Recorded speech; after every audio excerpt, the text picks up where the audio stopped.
All right, the Washington Commanders get some great last-minute news. If you're new to the channel, we're Detroit Lions fans, but we have this channel talking about teams that just kind of historically got overlooked, and Commanders and Lions no longer overlooked, but we talk about the Commanders a lot on this channel. So obviously, Commanders beat the Lions, so it's harder to talk about them because it's just like, really?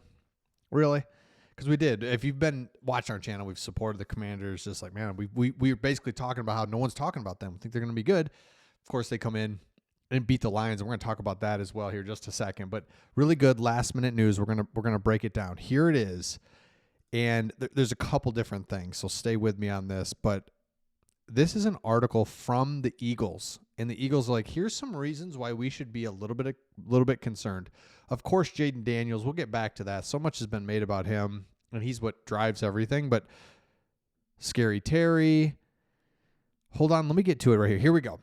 Eagles have got to get off the field on third down, and I'm going to get to a whole like overarching point just in 1 minute. But these are the points that make the overarching point. Jayden Daniels, Eagles have to get off the field on third down, have to win the turnover battle, okay? This is why this is just such good news. You see this, we're like, you know what? We might be in trouble here. Lions fans, same thing.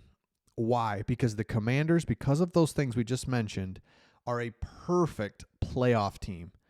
They eat clock with the way that they run their offense. They go for it on fourth down. They don't get off the field.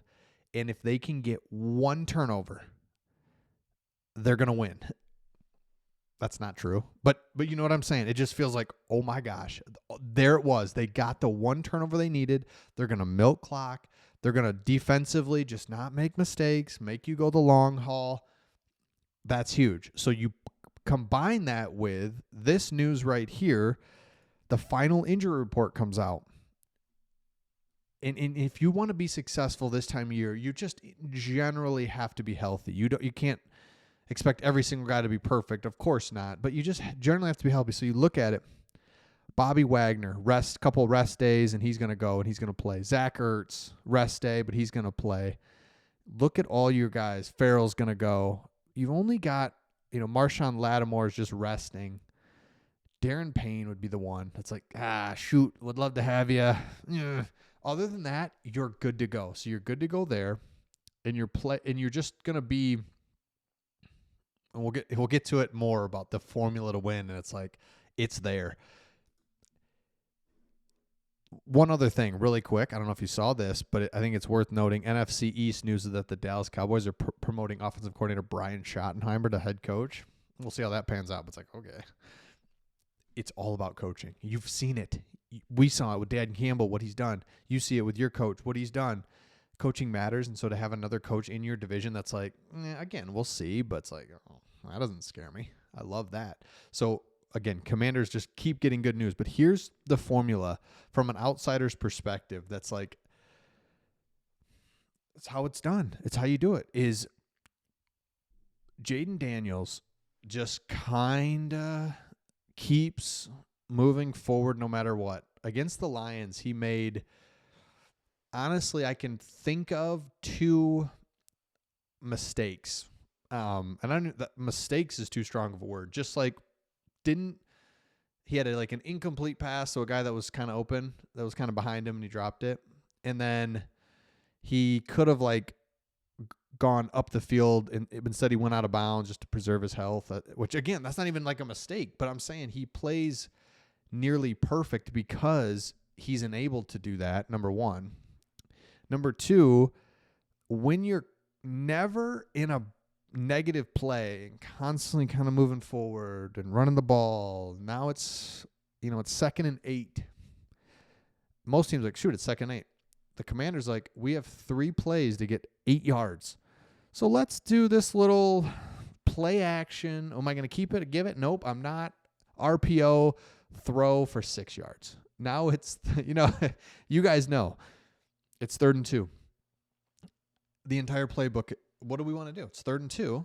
We're going for it on 4th down. So we get 2 plays to get 2 yards. Let's run it. Oh, we got 1. Oh my gosh. Whoopsie. It's It's 4th and 1. I don't know. Guess we better go for it and get 3 yards, first down. And that whole time, and this isn't even by design, but it's just what happens. That 4-play sequence, you just milked 2.5 minutes off the clock, and now it's running 3 minutes. So you get 3 first downs like that, and 9 minutes has gone off the clock. And you've shortened this game.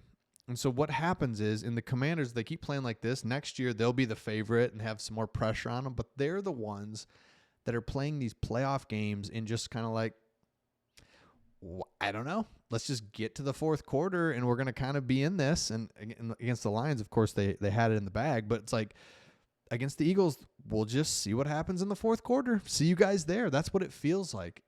And when you're favored and when you want to be the one that's like, well, come on, beat the Commanders. Are you kidding me?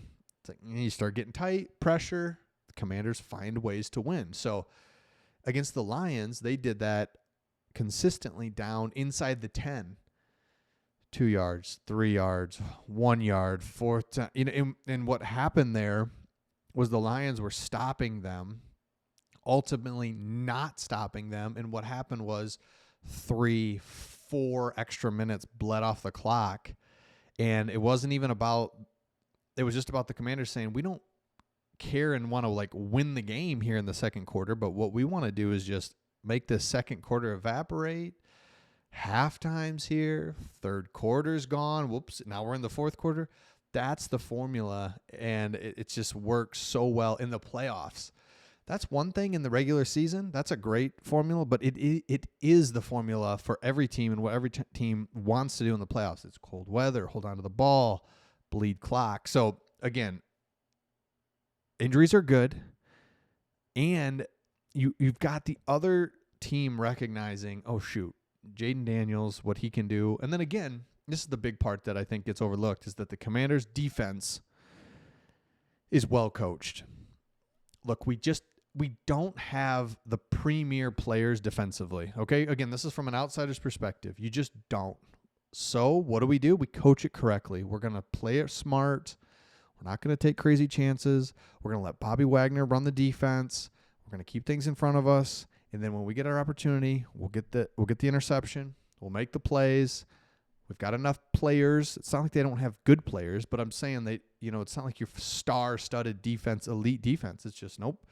Let's just, when we get our opportunity, we'll make it happen. So let me know your thoughts in the comments. Again, if you are a Commanders fan, make sure you subscribe. More videos coming, especially if you win. Come back to this channel because it's going to be wild. We're going to do a lot of Commanders videos leading up to the Super Bowl if you can win. Let me know your thoughts, and we'll see all of you on the next one.